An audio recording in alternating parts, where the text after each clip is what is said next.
नमस्कार, मी श्याम पाटील पौरीकर। सध्या मी माझ्या शेतात आहे आणि शेतात लावलेल्या मक्का, हरभरा, ज्वारी, बाजरी आणि नेमकं हे 60-70 दिवसाचं पीक झालेलं आहे। आणि 60-70 दिवसाचं पीक झाल्यानंतर पाण्याची त्याला आवश्यकता असते।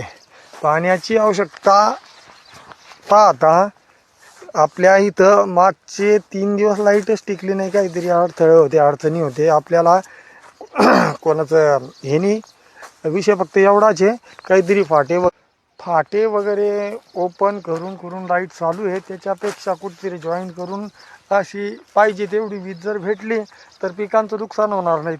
70 दिवसाचं पीक झालं आहे माझं मक्याचं, आणि मक्याचे खालचे पानं सुकले जातात। तुऱ्यामध्ये मक्का आहे।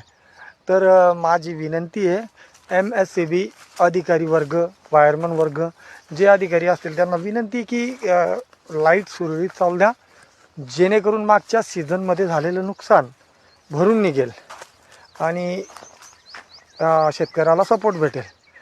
तर ही विनंती आणि हा व्हिडिओ कोणाला तरी पुढे पाठवा, म्हणजे त्यांना कळेल शेतकऱ्याची व्यथा, शेतकऱ्याची अडचण।